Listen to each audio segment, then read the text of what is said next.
പരിപാടി. എ.പി. ഉസ്താദ് ടിക്കറ്റ് കൊടുക്കുന്നു. എന്തിനാണ് ടിക്കറ്റ് കൊടുക്കുന്നത്? നിങ്ങൾ ആലോചിക്കണം. എന്തിനാണ് ഈ ടിക്കറ്റ് കൊടുക്കുന്നത്? പറയട്ടെ, അദ്ദേഹം പറയട്ടെ. അപ്പുറത്തെ റൂമിൽ റസൂലുള്ളാഹി ഇരിക്കുന്നുണ്ട്. ആ നബിയെ കാണാൻ എ.പി. ഉസ്താദ് ടിക്കറ്റ് കൊടുക്കുന്നു. ആ ടിക്കറ്റ് വാങ്ങി ഞാൻ അടുത്ത റൂമിൽ കയറിയപ്പോൾ അവിടെ റസൂലുള്ളാഹി ഇരിക്കുന്നു. ഞാൻ മനസ്സിലാക്കി അല്ലാഹുവിന്റെ റസൂലിലേക്ക് എത്താൻ ഇക്കാലത്ത് പറ്റിയവരുണ്ടെങ്കിൽ ഞാൻ തുടരുന്ന വിഭാഗമല്ല, മറിച്ച് കാന്തപുരം മാത്രമാണ്.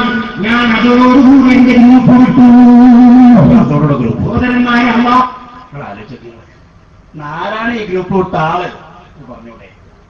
ഇവിടെ നിങ്ങൾ ചിന്തിക്കുക, അവരുടെ നേതാവിനെ പുകഴ്ത്താൻ വേണ്ടി പറഞ്ഞ ഇല്ലാക്കഥയായിരിക്കാം. പക്ഷെ ഇവിടെ ആരെ എത്തുന്നത്?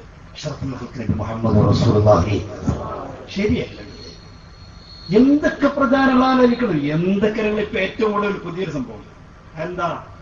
മഹാനായ സി.എം. റളിയല്ലാഹു ഖദ്ദസല്ലാഹു സിർറഹുൽ അസീസ് എല്ലാവരും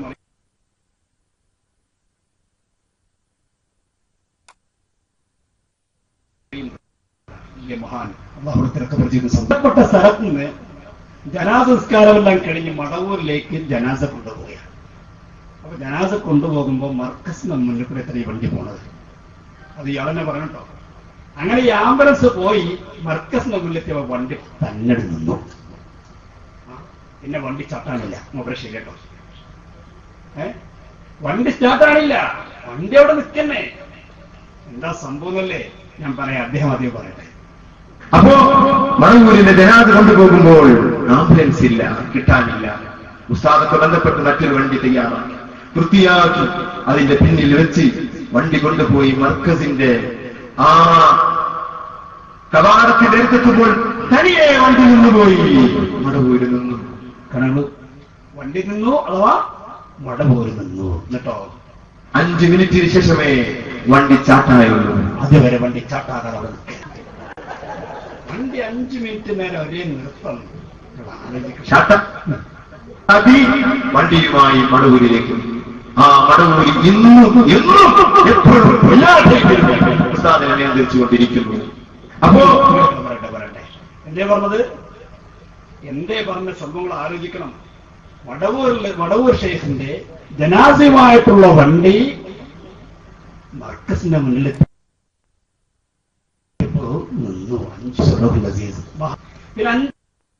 5 മിനിറ്റ് അത് കടക്കാൻ വേറെ ആളുണ്ടല്ലോ.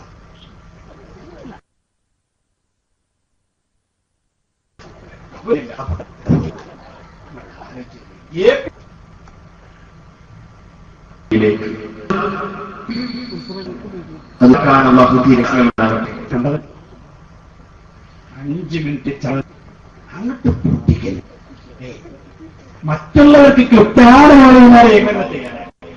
മറ്റുള്ള മുജാഹിദിനെ കൊണ്ട് പഠിപ്പിക്കുക.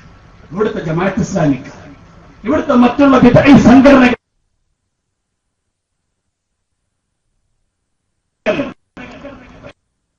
ശുദ്ധമായ അഹ്ലുസ് സുന്നത്ത് വൽ ജമാഅത്തിന്റെ പേരിൽ അവർക്ക് അവസരം ഉണ്ടാക്കി കൊടുക്കല്ലേ ചെയ്യുന്നത്? അല്ലാഹു നമ്മളെ കാത്തുരക്ഷിക്കുമാറാവട്ടെ. എന്തൊക്കെയാ പറഞ്ഞുകൊണ്ടിരുന്നത്? പറഞ്ഞു നേരത്തെ സൂചിപ്പിക്കപ്പെട്ടതുപോലെ മഹാനായ ഖാജ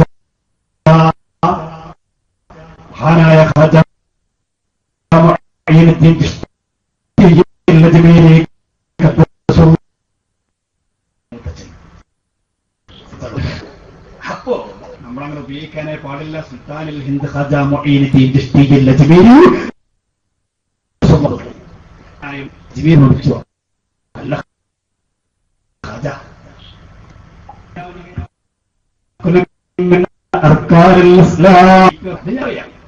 നിർബന്ധമാണ്.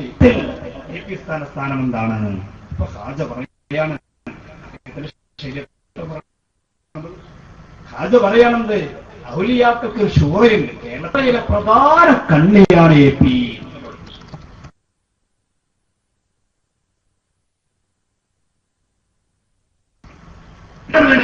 ഞാൻ ചോദിച്ചു, എന്നോട് വീട്ടിൽ നിന്ന് പറഞ്ഞതാ. CP ഉസ്താദ് ഞാൻ ഹാജയോട് ചോദിച്ചു. AP ഉസ്താദിന്റെ സ്ഥാനം ഏതാണെന്നതും തൂണാണെന്ന് എന്നോട് പറഞ്ഞു. ഇടയ്ക്ക് ചില ഒന്നിനെ കുറ്റമുണ്ടാക്കും, ഒന്നും അത് സ്വാഭാവികമാണ്. അതിങ്ങനെ ഹാജയോട് ചോദിച്ചപ്പോൾ ഹാജ പറഞ്ഞു വെക്കുന്നൊന്നും അർക്കാനിൽ ഇസ്ലാം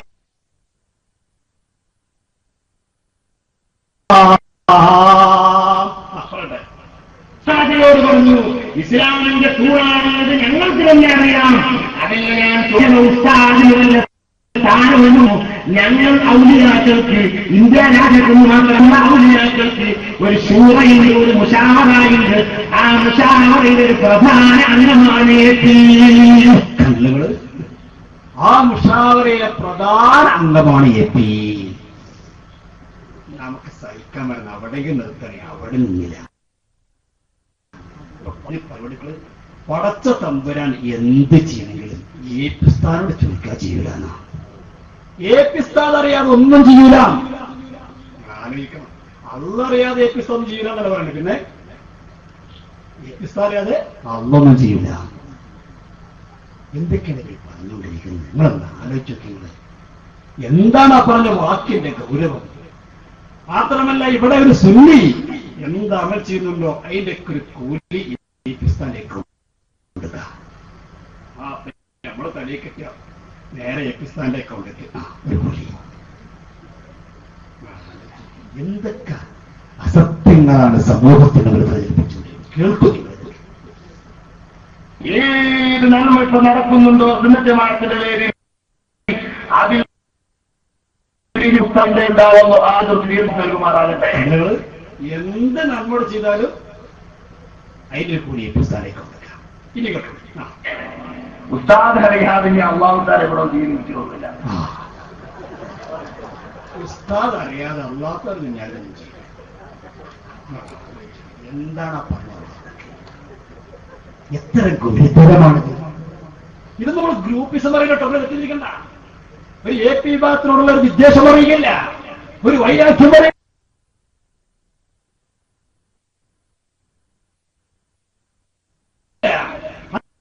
അതല്ലെങ്കിൽ ആ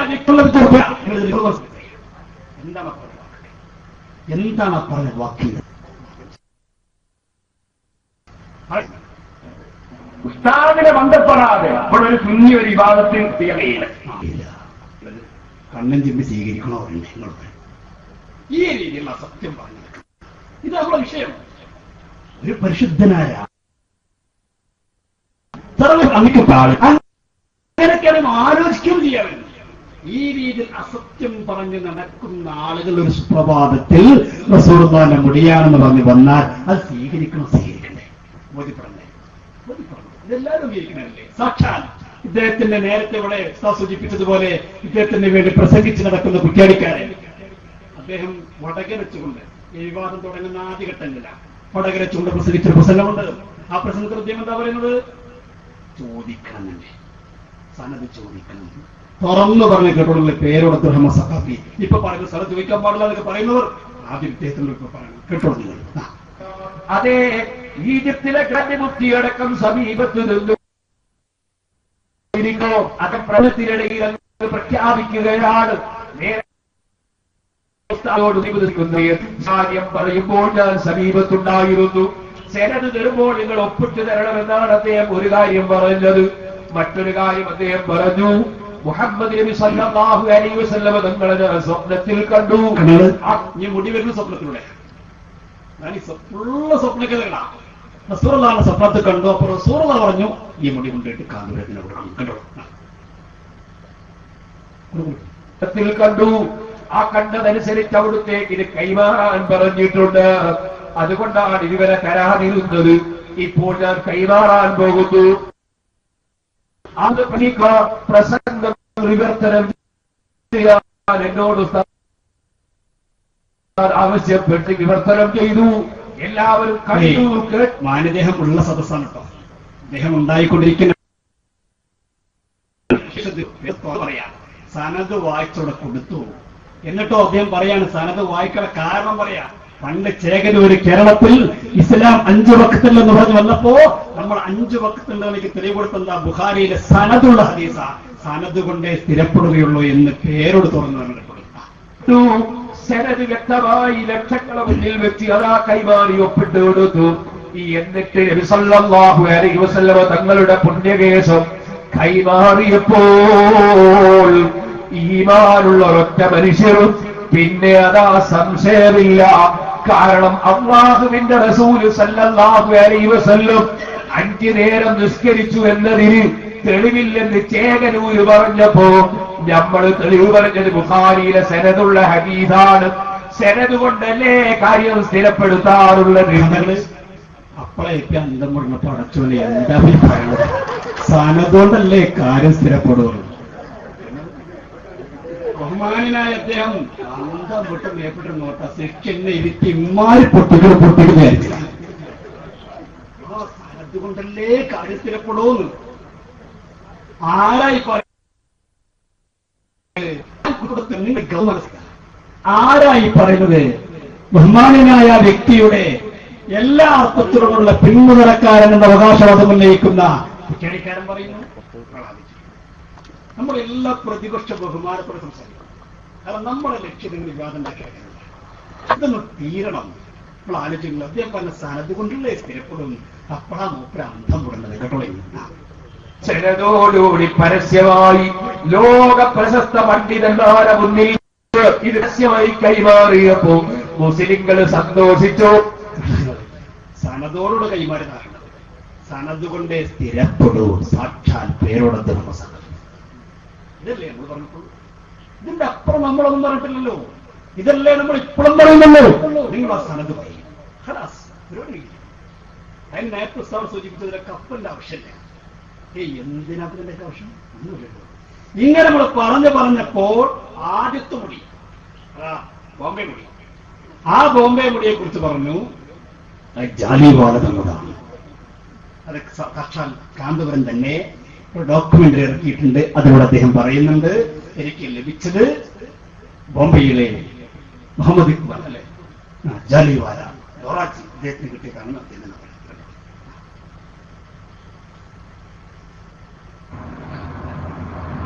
വർഷങ്ങൾക്ക് മുമ്പ് തന്നെ ലബ്ധങ്ങളുടെ സറഫാക്കപ്പെട്ട മുടി ഇവിടെ എത്തി. മദീനയിൽ നിന്നും ബറക്കാത്തി സാദാത്തുക്കൾ പരമ്പരയായി നമുക്ക് ഇന്ത്യയിലെത്തിയിട്ടുള്ളതും ഇന്ത്യയിൽ നിന്ന് അവരുടെ ശിഷ്യ പരമ്പരയിൽപ്പെട്ട ജനാബ് ഇക്ബാൽ ദോരാജി അവരുടെ കയ്യിൽ നിന്ന് സാക്ഷികൾ സഹിതം ഒപ്പിട്ട കരാറുപത്രത്തോടുകൂടി എനിക്ക് ലഭിക്കുകയും ചെയ്തത് മൊത്തത്തിൽ സമയം കുറവായതിന്റെ പേരിൽ വളരെ പ്രധാനപ്പെട്ട പദങ്ങൾ മുഹമ്മദ് ഇക്ബാൽ ജാലിവാലയിൽ നിന്നാണ് മുടി ലഭിച്ചത്. സത്യത്തിൽ കാന്തപുരത്തിൽ അദ്ദേഹം മുടി കൊടുത്തിട്ടില്ല. ഏതായാലും ഈ മുടിയുടെ സനദ് വരണമെന്ന് പറഞ്ഞപ്പോൾ ആദ്യമായി കൊണ്ട് മലപ്പുറപ്പിച്ചുകൊണ്ട് അദ്ദേഹം പ്രസംഗിച്ചപ്പോൾ അദ്ദേഹം പറഞ്ഞ എന്താ? അദ്ദേഹം പറഞ്ഞു, മലപ്പുറം ജാഗരണ സമ്മേളനത്തിൽ കൊണ്ട് പറഞ്ഞു, അദ്ദേഹം സനദ് മുഖ്തസറായിട്ട് പറഞ്ഞു. ഇവരുടെ ഭാഷയിൽ സനദ് മുഖ്തസർ എന്ന് പറഞ്ഞാൽ ഈ മുടി ആരെന്ന് കിട്ടി? അഷ്റഫുൽ ഖൽഖ് മുഹമ്മദ് റസൂലുള്ളാഹി സ്വല്ലല്ലാഹു അലൈഹി വസല്ലം തങ്ങളിൽ നിന്ന് വന്നു. അങ്ങനെ വന്ന് മുഹ്യിദ്ദീൻ ശൈഖിലേക്ക് എത്തി. മുഹ്യിദ്ദീൻ ശൈഖിൽ നിന്ന് ഖുതുബുദ്ദീൻ ഫിർദൗസിലേക്ക് എത്തി. ഖുതുബുദ്ദീൻ ഫിർദൗസിൽ നിന്ന് ബർക്കാത്തി സാദാത്തിന്റെ വഴിക്ക് എനിക്ക് ലഭിച്ചു. ആകെ 2-3 പേരെ പറഞ്ഞു. അങ്ങനെ വിത്തങ്ങളെ പറഞ്ഞു, മുഹ്യിദ്ദീൻ ശൈഖിനെ പറഞ്ഞു, ഖുതുബുദ്ദീൻ ഫിർദൗസിയെ പറഞ്ഞു. പിന്നെ അങ്ങനെ നേരെ വന്നിട്ട് ബർക്കാത്തി സാദാത്തിന് ലഭിച്ചു. അപ്പൊ പ്രധാന കണ്ണികളെ പറഞ്ഞു. ഓക്കെ, മുഹ്യിദ്ദീൻ ശൈഖിനെ പറഞ്ഞു, ഖുതുബുദ്ദീൻ ഫിർദൗസിയെ പറഞ്ഞു. വിശദിച്ചോളൂ. കാന്തപുരം ശരിക്കും പറയുന്നു. എന്നാൽ കുറച്ച് കഴിഞ്ഞിട്ട് നേരത്തെ ഉസ്താദ ഭാഷ പറഞ്ഞ കൊയിച്ചനിൽ വെച്ചുകൊണ്ട് സമ്മേളനം നടത്തിയപ്പോ അവിടെ സനദ് വായിച്ചു നോക്കുമ്പോ പ്രധാന കണ്ണിയായി ഖുതുബുദ്ദീൻ ഫിർദൗസി ഇല്ല. അയാളെ പരമ്പരത്തരം കാണല്ല. അദ്ദേഹം ഉസ്താദ് കൊടുത്തെങ്കിൽ പിന്നെ സനദ് വായിക്കുമ്പോൾ അറിവില്ല. ഞാൻ നേരിട്ട് ഷാക്കേജ് കൊടുക്കും. നിങ്ങൾ ആലോചിക്കണം കേട്ടോ. നിങ്ങൾ അദ്ദേഹം പറയട്ടെ.